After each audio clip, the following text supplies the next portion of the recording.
Hi, good afternoon, everybody. Thank you for joining us today. I'm Annabelle Smith, Director of Place and Practice here at the Centre for Progressive Policy. CPP is the UK's leading think tank on inclusive growth, and we believe that equity and economic growth go hand in hand. We reject the idea that prosperity or opportunity trickles down from successful people or places to the rest. And we believe that contributing to and benefiting from economic growth should bring dignity for all. And in turn, that our economy should help rather than hinder the flourishing of all people and places. And through our Inclusive Growth Network, or IGN, we support places across the country to deliver inclusive growth in practice in a way that really contributes to people's lives and livelihoods, and also to demonstrate how national policy can be informed by local and regional approaches and interventions. So in that vein, we're here today to shine a spotlight on the innovative approach that our member, Liverpool City Region, has taken to embedding childcare as a real key lever in delivering its core mission of leaving nobody in the region behind. It's doing this through using both its formal devolved powers and its informal convening role to improve recruitment, retention, and workforce development in the early years and childcare sector. And those of you who have been keeping a close eye on last week's mayoral elections and who, like me on a Saturday night, were sat watching Sky News rather than doing something a bit more fun, might also have noticed it was one of Mayor Steve Rotherham's 4 key manifesto pledges for re-election for a 3rd term. And I'm really pleased that joining us for today's discussion are my colleague Ben Franklin, who is Interim CEO at CPP, Lucy Stevens, who's Head of Research at the Early Years Education and Childcare Coalition, Emma Dickinson, who's Principal Policy Officer at Liverpool City Region Combined Authority, and last but by no means least, Tim Moore, who is Employment and Skills Principal Policy Officer with the Combined Authority as well. So just a little bit of housekeeping. We've got sort of just under an hour, so this will be quite a fast-paced conversational webinar in which we will have first some introductory remarks from the panel. That'll be followed by about 25 minutes or so of discussion, and then you'll have plenty of time for audience Q&A too. Now, I think we should all know the drill by now after years of doing these things, but if you do want to ask a question, please use the Q&A function on your screen. Please do also feel free to tweet about today's event using #childcare and the handle @CenterProPolicy. We are live streaming and recording the session, and we'll make the recording available online afterwards. So that's enough from me for now. I'm going to first start with Ben. If we can kick off with you, Ben, telling us briefly about the inclusive growth case for childcare and give us a bit of an overview about what our research at CPP has shown on the issue. Well, thank you so much, Annabelle, and it's great to be here talking about childcare as part of this really important webinar with Liverpool City Region as well. As an economics think tank, we've focused quite heavily on the economic case for childcare and improving childcare across the UK, and that's been a 3 to 4 year project of research, analysis, and engagement at all levels of government. In terms of the economic case, it's been quite clear in the work that we've done that there is a very stark case for improving childcare availability. We found that 1.5 million mums would want to work more hours if there was better access to childcare, and around 1 million mums are prevented from progressing within the workforce and taking on higher paid jobs as a result of poor childcare availability. So there's a really strong economic case here, which it revolves around gender inequality in the labour market. Obviously, there's also a very strong case around early years development and childcare for children, which Lucy may want to talk a little bit about as well. But our work principally focused on the gender inequality point in the labour market and the stark numbers around that. Also, from an inclusion point of view, we found that around 500,000 mums were prevented from even taking on paid employment because of childcare availability and affordability. So there's a really strong argument for better childcare provision from both an efficiency and an inclusion point of view in this respect. Now, actually, our argument and many other arguments around this were quite successful actually in changing government policy. And we've managed to get another 4 billion into the sector through Jeremy Hunt's reforms around this time last year. Now, I'm sure we'll talk about this in a bit more detail as we go through the session, but those reforms are far from ideal. 4 billion is a lot of money, but it still is not necessarily targeted in the right areas. And as a result, we're going to see childcare workers continually stretched and squeezed in terms of the salaries that they have, and potentially more staff falling out of the sector, which is obviously very bad from a sustainability point for the childcare sector. And then it won't also reap the potential economic rewards of getting childcare right. So it's great to be part of this webinar because I think there's a really strong case for change to use that 4 billion better, but also for national government to learn from regional and local government about what needs to change as we go forwards, including what we might want to advocate for a potential incoming Labour government who may have a slightly different direction of travel in terms of thinking about childcare reform. But the opportunity is there. There's 4 billion in the sector at a national level, and there's a lot of action and will to change across the regions that we work with through the Inclusive Growth Network. So hopefully we can take today to really debate some of these key issues and think about what are our next steps in this really important area. Thanks, Ben. And you've covered a lot of ground there in your opening remarks. I'm sure we'll be able to get into in a bit more detail.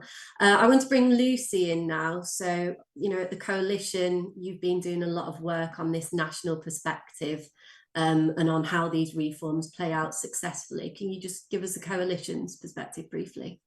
Yeah, absolutely. I'm really grateful to be invited to take part. And I just wanted to introduce the Early Education Childcare Coalition to people because we're relatively new.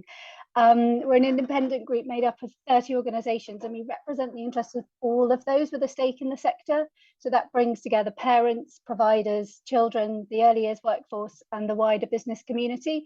And it feels like that's essential because this is such a complex area of policy, but too often it has been dominated by the interests of one group over another, rather than recognising that we need policies that enable all of those different factors to benefit and to thrive. So we launched publicly in September 2023, but we've been working behind the scenes for much longer than that to co-design this coalition with those stakeholders. And so our voice is diverse, and we're looking to share this single vision that is to build a world-class early education and childcare system that supports children and parents and our economy to thrive.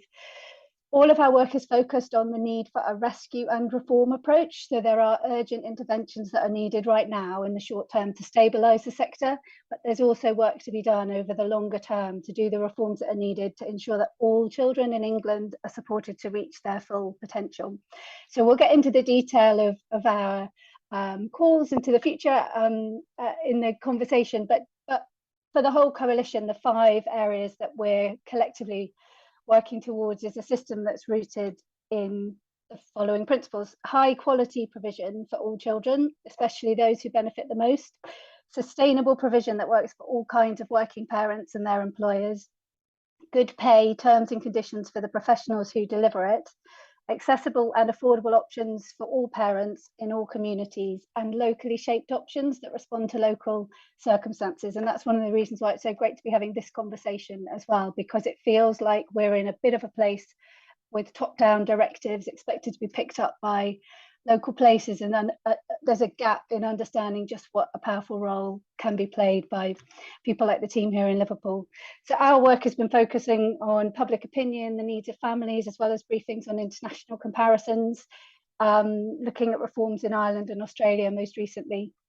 And we've also undertaken the only independent study of the role of the early years workforce in delivering the expansion of places, which we carried out with the University of Leeds. So I'll share some of the findings from that as well. Thanks, Lucy, and really interesting work that we'll be able to get into a little bit more in the discussion. And Emma and Tim, so you know that I've been a big cheerleader and fan of the work that you've been leading on at the Combined Authority. But I suppose those of us who maybe aren't as enthusiastic about this as a key inclusive growth issue as I am might say, well, you know, childcare isn't under the direct remit of combined authorities. There are lots of issues around transport. There are issues around mass transit, regeneration, infrastructure. Why focus on childcare as a combined authority, and why has Liverpool City Region chosen to prioritise this, I guess, as such a key issue for the CA? I don't know which one of you want to sort of come in on that first. So I'll kick off, Annabelle. Thanks for the introduction, and thanks to everybody for joining the call this afternoon. Tim and I are delighted to be able to be here to share some of the work that we're doing with our colleagues across local authorities. For those of you that are not aware, Liverpool City Region covers 6 local authorities. Each of them are quite unique in their makeup, and we recognise that there are distinct issues within each local authority that impact on availability of childcare. So across Holton, Knowsley, Liverpool, Sefton, St Helens and Wirral, we work really closely with our early years local authority leads.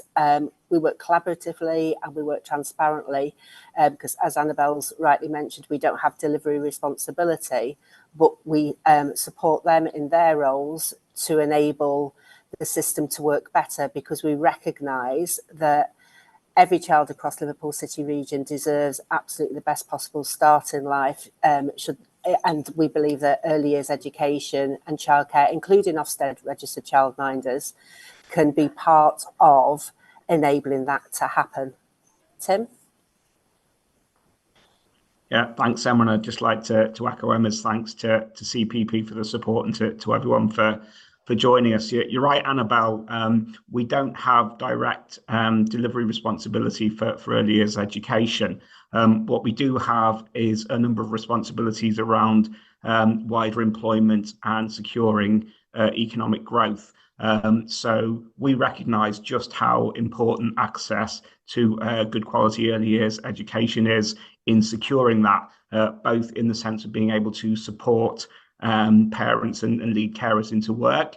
Importantly, in the sense of early years education being a fulfilling, rewarding career in and of itself for people to move into. But we also recognise that often, certainly at times the sector's perceived this, sometimes the narrative around some of the recent developments in early years education, some of the investment has been framed too much around early years education and childcare as an economic lever, and not as much as it might have been around the wider value and social impact that it can bring to children and communities.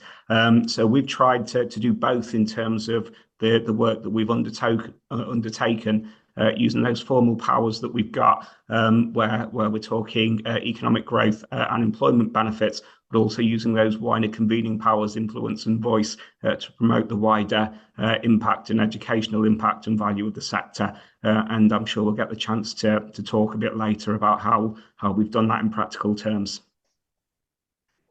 Thanks very much, both. And yeah, I think, you know, you touch on a really important point there, Tim. Certainly, as we see it at CPP, you know, yes, we're an economics think tank, so we're very much about making the economic case for childcare as a key driver of productivity across the country. But, you know, childcare as a driver of inclusive growth is also about the workforce and supporting childcare and early years education as a viable, attractive, secure proposition for workers who, you know, again, that's a very gendered issue because the workforce is largely made up of women, often a lot of them with their own caring responsibilities. And then absolutely crucially, as you say, Tim, it's about, and I think inclusive growth is very much about taking this longer term view.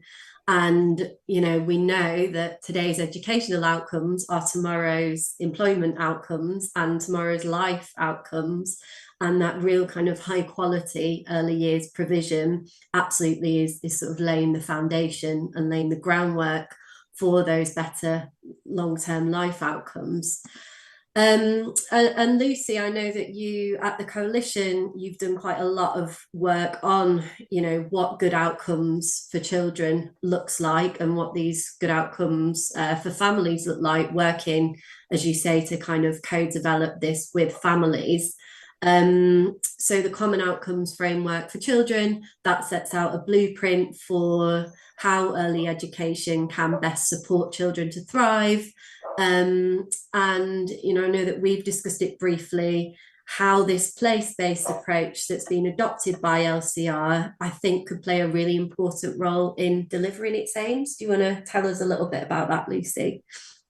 Yes, absolutely. So that Common Outcomes Framework enables us to look at what really matters to children, put children right at the centre of all of this thinking, because as you say, the expansions offer some really positive opportunities, but because they're so tightly linked to parents' employment status at the moment, there is a real risk that rather than enabling every child to thrive, they could potentially increase the inequalities that we're seeing already in place, that families who aren't in work or who are in education and training don't yet qualify for free places, and so they'll be left behind or have to find a way of paying for places. And at the same time, with the expansion and the push towards increasing the numbers, we've seen a really rapid decline in the number of places available for children with special educational needs and disabilities. So Quorum's last annual survey found that only 6% of local authorities feel confident that they've got sufficient places for children with special educational needs. And if we're serious about enabling every child to thrive in every community, we need places that can provide high quality places for every child and their family. So those common outcomes help us to see childcare not just as a transaction that parents drop their children at and go off to become real valuable people in the economy, but actually as a hub of all of those other types of interventions that can also take place to support children and families to thrive, and really place early education and childcare as part of the social infrastructure that enables local economies, local communities to do well and to get ahead. Thanks, Lucy. And I know that that's certainly, you know, in terms of SEND and kind of more appropriate settings, I know that that's something that colleagues at LCR have been looking at as part of the broader approach. What about then this kind of issue around, you know, the workforce in particular? You know, we've heard a little bit from Ben about the reforms and the amount of public investment that's going to go into these reforms. The workforce is, you know, a major challenge. There's obviously significant competition from sort of other education settings, but also, you know, across the foundational economy. I know that this has been a real focus, and that colleagues at LCR have really recognised this as absolutely pivotal to being able to deliver on the reforms. Do LCR colleagues want to come in and tell us a bit about their approach to workforce recruitment, retention, professional development? Yeah, absolutely, Annabelle.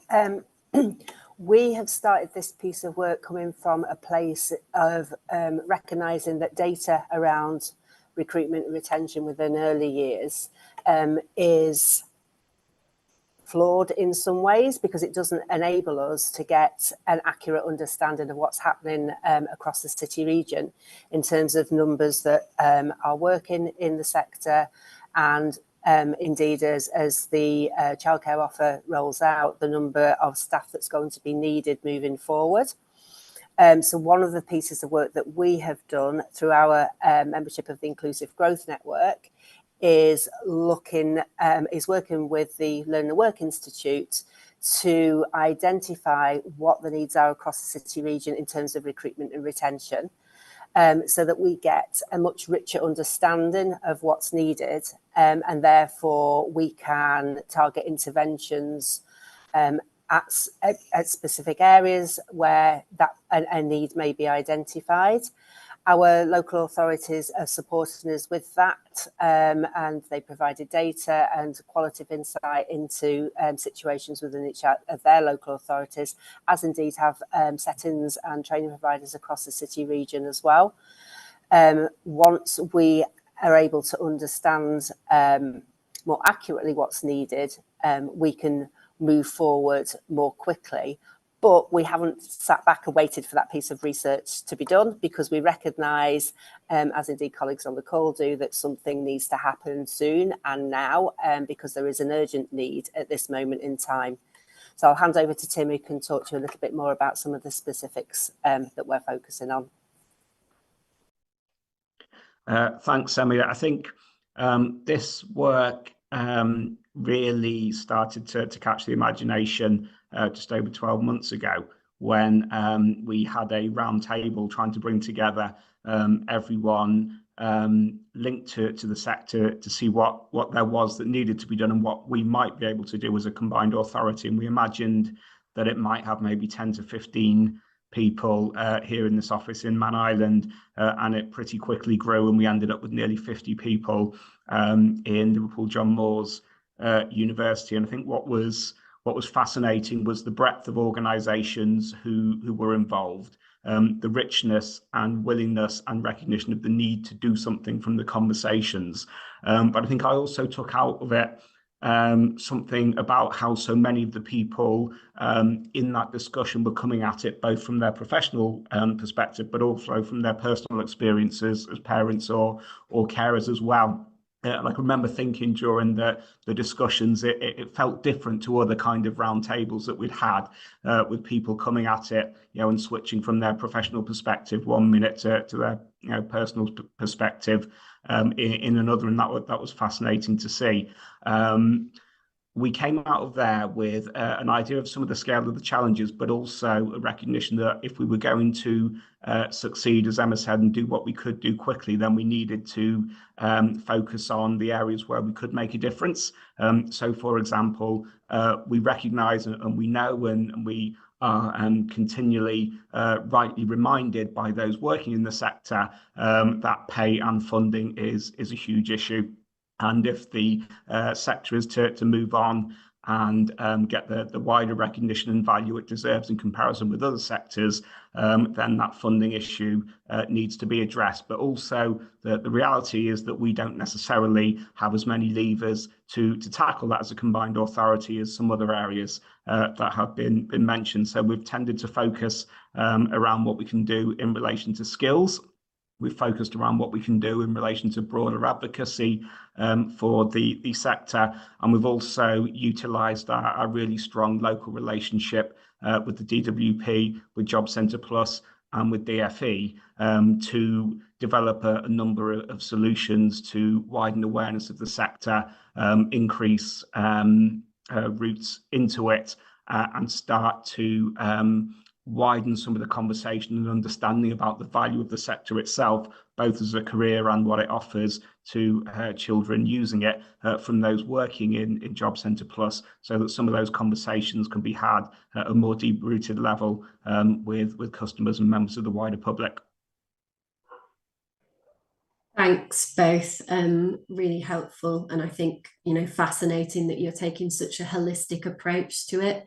I think it's also a really strong example of how, as a combined authority, yes, you're using kind of adult education, skills, the sort of more formal levers that people would expect a combined authority to use, but you're also, to, I think, really powerful effect, using your kind of softer convenorship brokering roles to often kind of broker what can be quite a complex terrain, as many of us on the call today recognise, between sort of national government, local authority providers.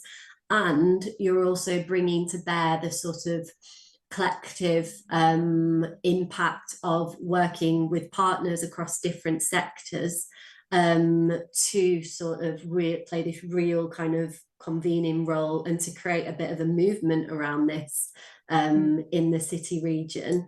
Can you tell us a bit about some of the partnership work that you've been doing? I'm always particularly fascinated by the work that you've been doing with, for example, sports clubs, football clubs, to get them involved and to see it as a priority for them. So I think that's, people would be interested in hearing about that partnership side. Yeah, I think on the partnership side, the one thing that we found, and it was evident in that very first skills roundtable, is that people who we talked to right from the very start recognised that there isn't one simple solution to the issue, and that it was going to take a collective response in order to move the dial on recruitment and retention. And that's been crucial in terms of buy-in with different partners, and specifically around the trusting relationships that we've built over the last 12 months that have enabled us to have the conversation in an open and honest way. So some of the things that we have been doing, we've started conversations with 2 of our main football clubs within the city region who are keen to support where they can. And we've done that through talking to them about increasing the diversity of males within the workforce, and is there a piece of work that we can do collectively to do that. We've also worked with our colleagues on the skills brokerage team around apprenticeship levy transfer, and actually focused an element of that in on early years education, so that where some of our bigger organisations across the city region, whether it's a football club, whether it's a multinational company that's based within the city region, are willing to transfer their levy to support specifically an early years settings and apprenticeships. And that's enabled us to build relationships and trust, because those within the sector are now in a position whereby I think we've got over 20, maybe 25 apprentices that are being funded by apprenticeship levy transfer.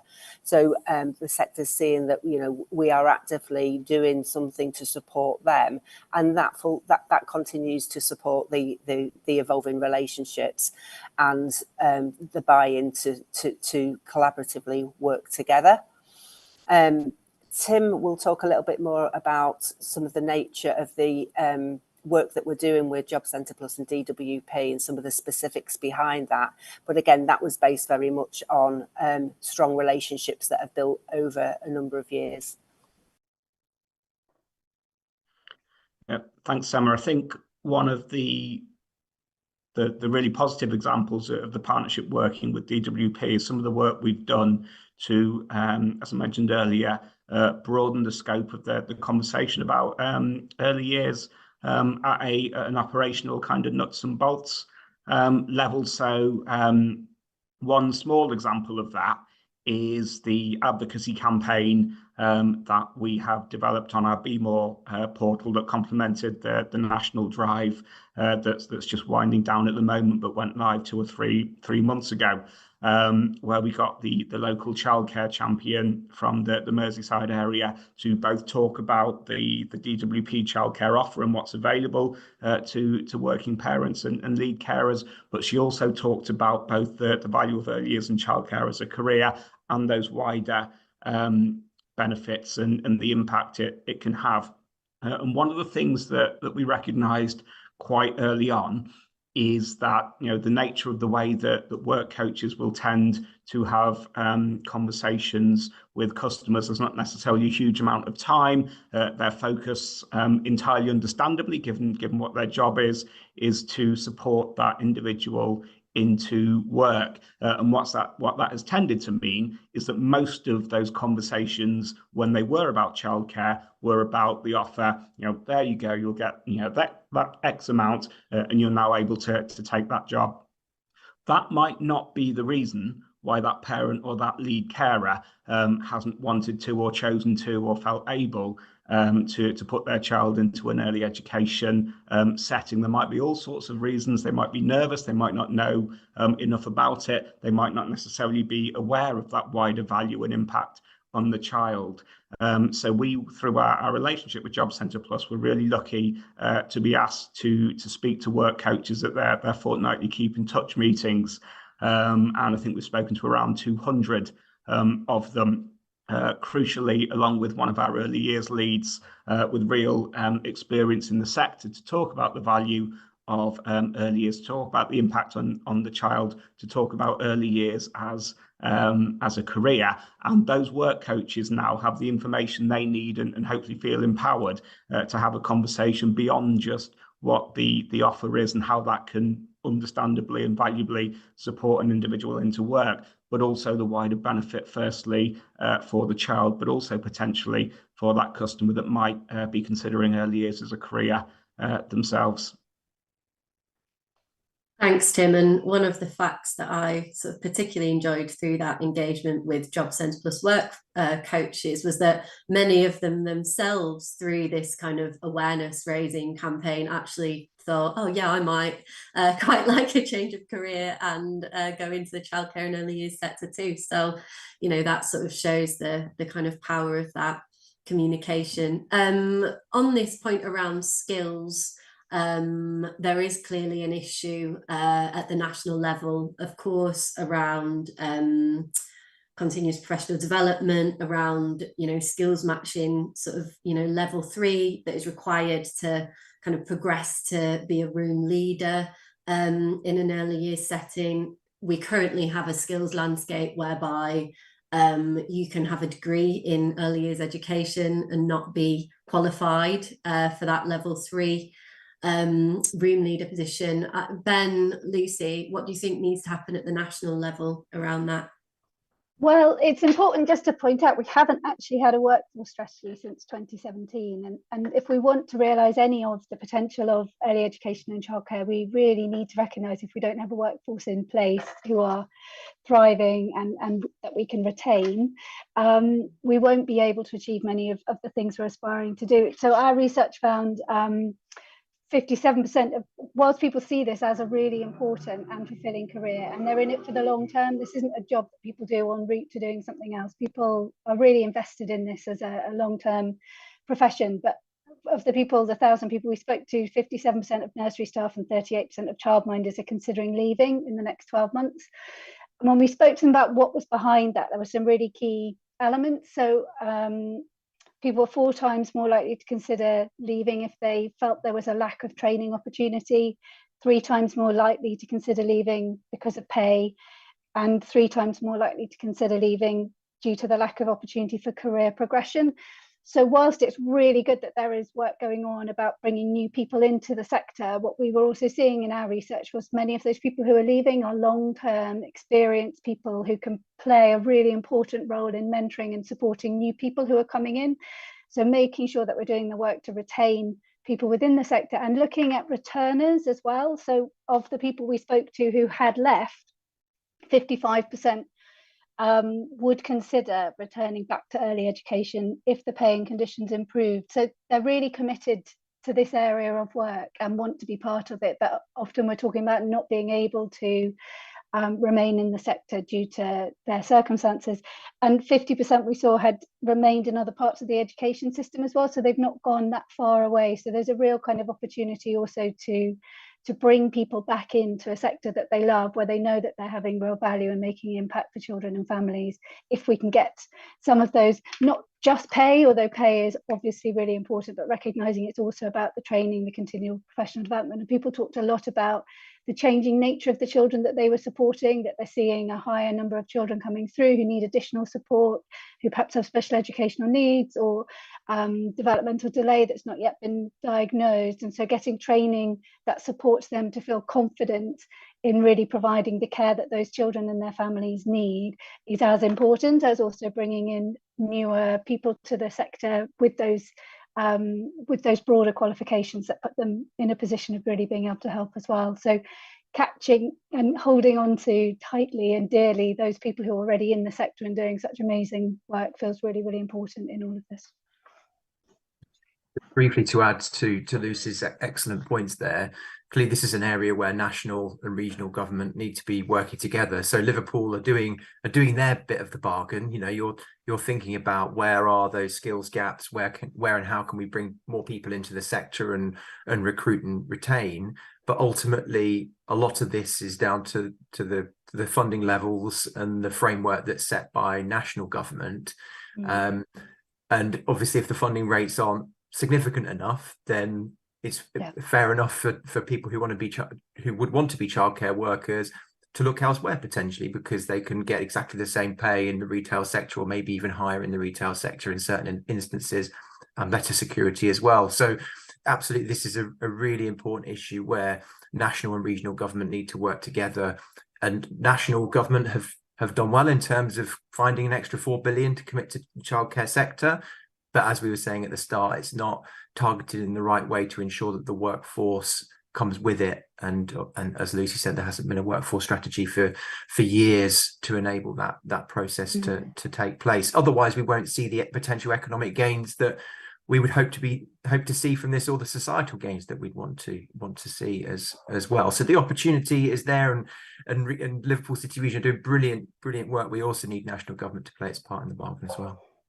Absolutely. And Emma's point about data is so important in all of this as well. And we were really shocked in trying to do future modelling just how scarce some of the data was for this sector, this workforce, when it plays such a significant role across the country and within different areas. And so that attention to gathering the data and potentially being led by the work that Liverpool and others are doing feels also really important, so that we can begin to track progress and make future strategy on the basis of what we're actually seeing.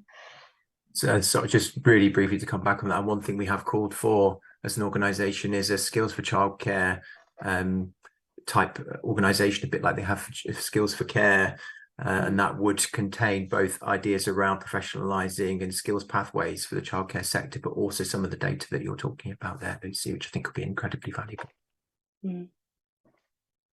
Thanks. And I think on that really important point, Ben, about the relationship between our sort of sub-regional approaches and our central government approach, at the moment, as with a lot of issues, certainly, something that I see every day leading our inclusive growth network, we see that it is combined and local authorities who are actually innovating around these areas and looking to find solutions using both their formal and informal levers to do that.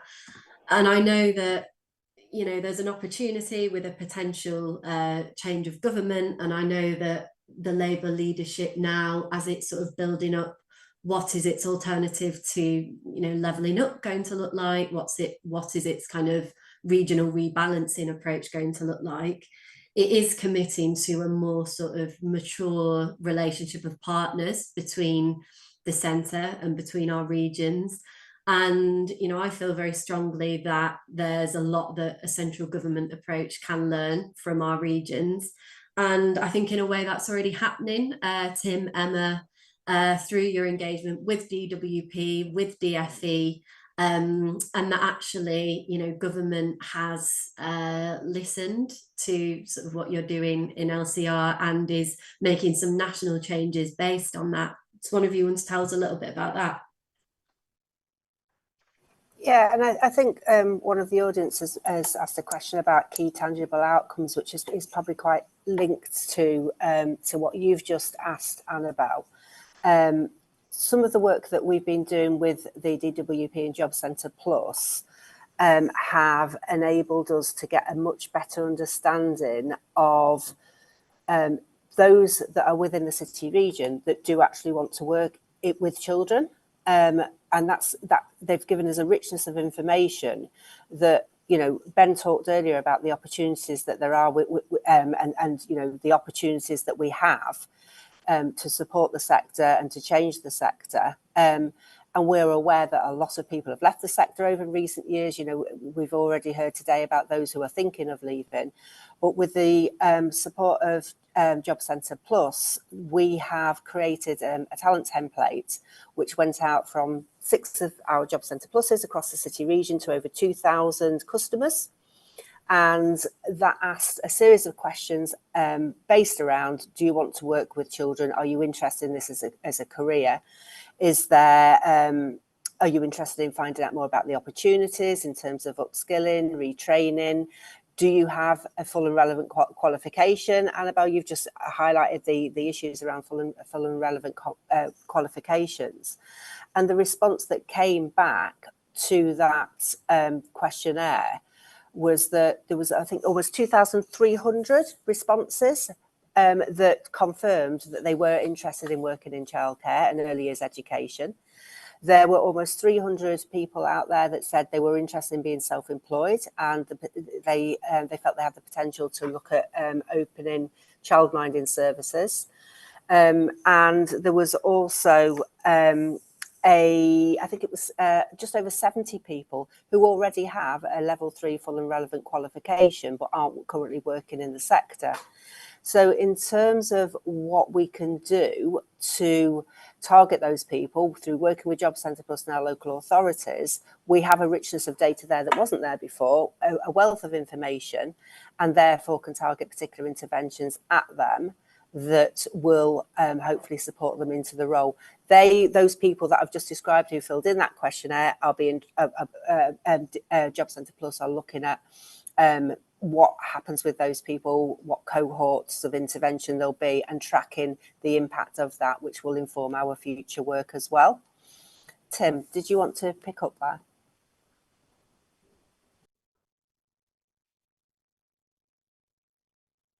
You're on mute, Tim. Yeah, clicked it twice. Yeah, I think Emma's outlined, some of the real practical things that we've done. Perhaps links into one or two of the other conversations. And we talked earlier about using those skills, powers we've got. So, we're developing a boot camp specifically designed for early years as well. And we've recently secured a national level sector-based work academy pilot with DWP to run alongside some existing recruitment activity too. So I think there's been a really valuable use of our current powers. I think we talked about the test and learn pilot as well, kind of going back to that question around the importance of level 3 full and relevant. So we've used our AEB powers to commission a test and learn pilot to encourage people who aren't yet level 3 qualified but are working in the sector to take a level 3 qualification to understand what that might mean and give them perhaps some of the knowledge and information and confidence to do that. And that was a fairly short and sharp but valuable program of support to tackle things like maths anxiety. Now, we know that some of the goalposts have shifted slightly on that, but certainly the earlier you support people in that respect, the better. It told them about where level 3 can take you, talked about the reality of what working at a level 3 level in a setting is like. So it gave people a bit more understanding and confidence of that. And out of those 49 who've enrolled so far, 40 completed the course with 7 still on there.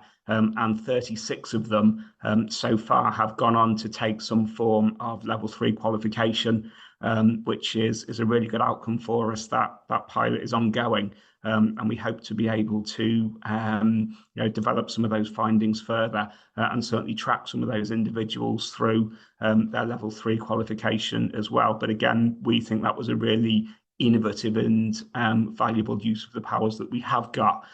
Because obviously that information can then help us inform nationally messaging and communication and shape future programmes too. Thanks both, and I think that's a really clear example of how a CA is really kind of leveraging its adult education budget to support better outcomes in the sector.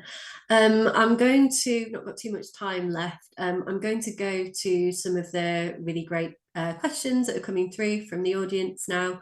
I'm going to come to you, Ben, first. So we've had a question about should we stop subsidising poor employers in the sector? I mean, in your opening remarks, you sort of repeatedly refer to this 4 billion of public investment that's going to go into the sector through these reforms. We know that it is the case that it's something like 6 major national providers kind of dominate the sector nationally. Is it a concern that we're going to have this sort of extractive profiteering model whereby much of this public money is going to be extracted into shareholder profits rather than better wages and supporting the professional development of colleagues in the sector, and what should be done to sort of stop that? Yeah, thanks for that. I think there's one really important point to start with, though, and that's the rate at which the sector is currently funded. So the Early Years Alliance a few years ago now ran a freedom of information request, and based on the DfE's own modelling, the rates for the cost of childcare were significantly higher even than what the DfE were offering through the funding rates that were then provided to local authorities.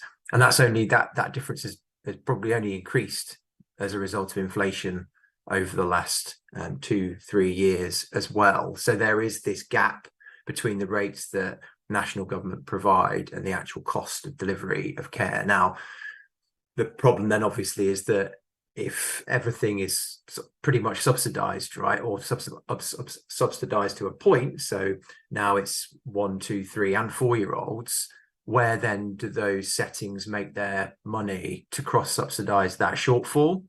And I think that's the real problem for business models within the sector. Then, of course, there is the question about what are the business models themselves partly to blame for this issue? And obviously there's questions about who owns some of the big childcare providers and whether they're actually skimming off those businesses for their own profits rather than reinvesting in their workforce. And I think there is certainly something in that. And there could be, as a result, better employment practices as a result across some of those settings as well. But I think those are two different points and different challenges, which I think require different solutions and thinking about. One is about regulation of the sector and who becomes a childcare provider. The other is about actual fair funding for childcare provision based on a workforce strategy, which is obviously something Lucy mentioned earlier. Yeah, Lucy, do you want to come in on that one? Yeah, just to come back to that question of business models, it is a very diverse sector. There are some very large chains, and lessons always to learn from other sectors like children's care homes and adult social care, where we've seen problems with very extractive, high profit providers. But the majority of the sector is female, small business led, and very diverse. And I think one of the other questions about business models then also feeds into access and who gets to access places because of the way in which funding is entering the sector at the moment. Businesses are drawn to operate in areas where parents are more able to pay fees and pay top-ups than to operate in poorer areas. So we also see this growth of childcare deserts. So the current business model doesn't incentivize anyone to operate in an area where parents may not be able to pay top-up fees on top of the free hours that government underfunds in order to cover their costs. And as a result, you're seeing kind of again, another factor that makes it harder for those children that we know would benefit the most from a good quality place in early education and childcare, finding that there isn't anything in their neighbourhood. So NEF did some work last year and found 44% of children under 5 are in childcare deserts. So that means there are more than 3 children for every registered place, and that those are tending to be much more concentrated in deprived areas. So that's another of the consequences of the way in which funding is coming into the sector, and a difficulty at a local and regional level to have influence in exactly where those providers set up. Although we know now with some of the levelling up funding and planning provision, it's possible to start to try and build in childcare provision through some of those routes. Can I just briefly come back on some of that, because I think there's really important points from Lucy. And I think, a likely incoming Labour government has a choice to make, right? Does it want to stick with the current system, which has been built in a fragmented way over a decade, which has basically valued work and made childcare support conditional on work? And there are some economic arguments for that, absolutely, for sure. And we found that mums across the income spectrum are basically struggling with childcare availability.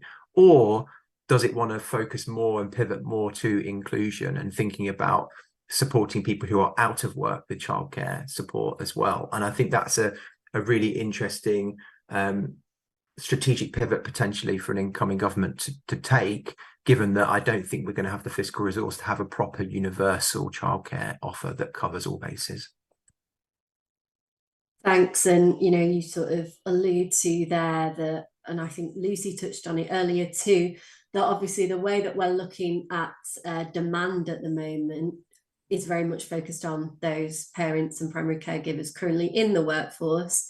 And what some of our work with colleagues at LCR is actually focusing on is how can we capture some of that latent demand too. And I know that our model that we're sort of pulling together, hopefully we'll be able to plug that in nationally too. So hopefully there'll be an output on that coming soon.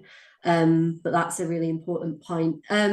We've had another question, really good question from the audience here about the recruitment and retention point. So somebody's asked, if the combined authority cannot in the immediate period leverage the wage increases, can the combined authority provide the funding to backfill posts for training and skills for colleagues in the sector, so that the early years workforce can be released to further their careers and providers be recompensed in releasing them? I know that that's something that you've been thinking about quite a lot, Tim and Emma, in your approach in LCR. Do you want to just tell us about that backfill point for skills development? Yeah, it's a really valid point, and from all of our different providers, that's something, it's a message that's come through really strong right from the very start. And where people can access opportunities, that it's very often either outside the working hours of the day or at weekends. An example of that was we have a Liverpool City Region Stronger Practice Hub that works across the city region and beyond, and some of the opportunities they have to put on at weekends, because that's the only time that individuals can attend, because they need to be either obviously childminding or within early years settings. It does show an absolute level of commitment from those that are working in the profession, that they're willing to do that. We have started conversations about what we can do around that and where we can be creative to support. Tim, do you want to pick up on that point? Yeah, so as Emma said, this is something that has been an issue right from the very first roundtables. I think the first thing we'd say in terms of tackling this, and this is true of any organisation or any perhaps government body or department, is that we make the case that early years is distinct in this respect. Now, is it the only sector that is facing shortage challenges and kind of challenges around CPD and the like because of wider undercurrents in the economy? No, it isn't. But is it distinct from, say, hospitality or other areas in terms of the flexibility it's got to tackle that? Yes, it is, because of the ratio issue. So early years can't say to its team of staff, okay, there's a couple less of you today, it's going to be a bit harder for everyone else, a bit more work, but that's okay because everybody will get their chance. So just kind of get on with it today whilst we're a bit short-staffed, unfortunately. It can't do that because of, and understandably and rightly so, because of the legalities around ratio.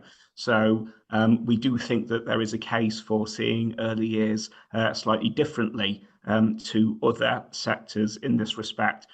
We also know that has meant some of the challenges around it are more acute. So one of our local authority areas within 6 months has lost almost 1,000 learning hours through courses that had to be cancelled because not enough people were able to get away from setting on the day of the course in order to be able to take the courses. And just to be clear, that's those courses that had to be cancelled because numbers were so low. That doesn't include courses that ran at perhaps 14 people rather than 16 and so on. So we recognise that it's a big issue. We think it's distinct. We always make the case with any training providers that we speak to, any programs that we design, about that importance of flexibility. Certainly backfill is going to have to be dealt with. Now, again, just to be clear, we don't have a dedicated budget here at the CA that we could necessarily focus that on right away. What we are doing as part of our work is making the case, and when we look at some of those pledges that the newly re-elected Metro Mayor has made, then absolutely ensuring accessibility and greater accessibility to CPD will ultimately be part of that journey, because as the questioner rightly says, that's key to ensuring progression in the sector and ultimately securing that parity of esteem that those who work in the sector tell us they want, they seek, and that they absolutely deserve.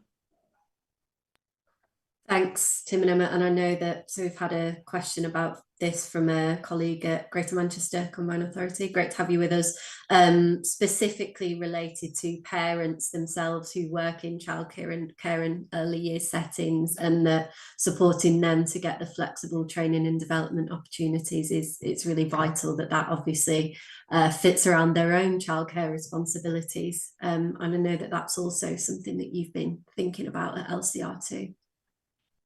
And there is some great work that Timewise Foundation have been piloting as well about flexible working within the sector. It came through in our research with people last year as well, that the ability to take on more flexible work patterns for those people providing their education and childcare was really important, also to enable them to thrive in the workplace. And they've been doing some piloting work to look at how to make that happen. Thanks, Lucy, and always support the brilliant work that colleagues at Timewise are doing. So do check that out. Just finally, really conscious of time. I don't think this has been a particular focus of much work on childcare, but I'm going to read it out because it's an interesting point. So somebody has said, are we mainly talking about 9 to 5 childcare support here? For jobs that require shift work, including in the nighttime economy, it can create a barrier, particularly for single parents.